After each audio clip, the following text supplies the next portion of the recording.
For more, I'm joined by strategist Bruce Hawker. Bruce, thanks again for your time. Pleasure, Mark. What do you make of the events of this afternoon? Well, you know, I had one conversation with Kevin Rudd today, and it was earlier in the day, and he said to me, I am not going to be challenging for the leadership. I want people to understand that. I'm going to have to be drafted into this position. And that is exactly what's transpired. He said that this isn't good enough. I said I wouldn't challenge. I'm not challenging. This is tantamount to challenging what we had today. I won't be doing it. Many will argue what has just transpired is that Simon Crean tried to force Kevin Rudd's hand, and in the 2 hours he had, he didn't get the numbers that he needed. Well, I think Simon did want an end to the whole mess that we've been having to go through in recent times. So I think he was absolutely right in what he said and did.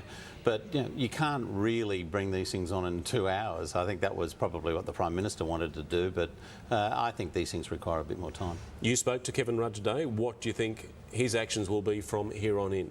Will he want to lead the Labor Party to this September election, but will he require Julia Gillard to hand him the job?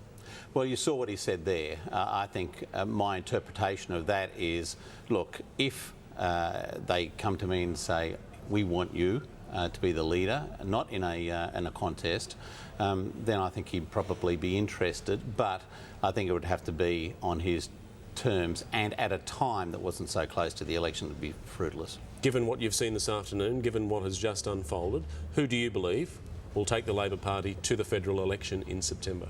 Well, right now you'd have to say it's Julia Gillard.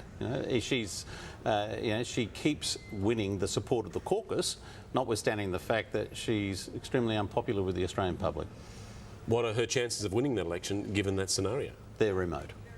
And how does Labor recover from the wounds leading up to today, but most importantly, the wounds from today?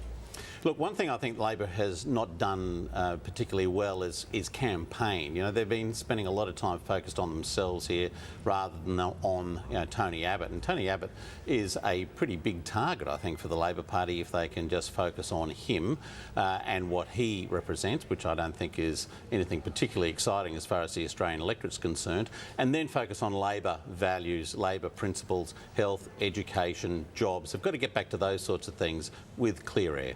But haven't they just given the coalition fuel for an even bigger fire heading up to an election? Well, these things are never easy. When you have these ructions inside the party, it makes it harder. I agree with that. The party is in complete disarray. Well, the party has made it pretty clear still that they're going to stick with her. There's no one nominating against her today. So I think it's tough for the Labor Party. I've been a member for 30-something years now, and I don't think I've seen it at a federal level in tougher conditions. I remember the Whitlam dismissal and things that went around then. This is as bad as it gets for Labor, so hopefully from here on in it's up rather than down. It's going to have to be some campaign, isn't it? It'll be a beauty. All right, Bruce, we appreciate your expertise. Thanks, Mark. Thank you. Labor has been hit hard in the latest opinion poll, so could a leadership change be what was really needed to rally support? To look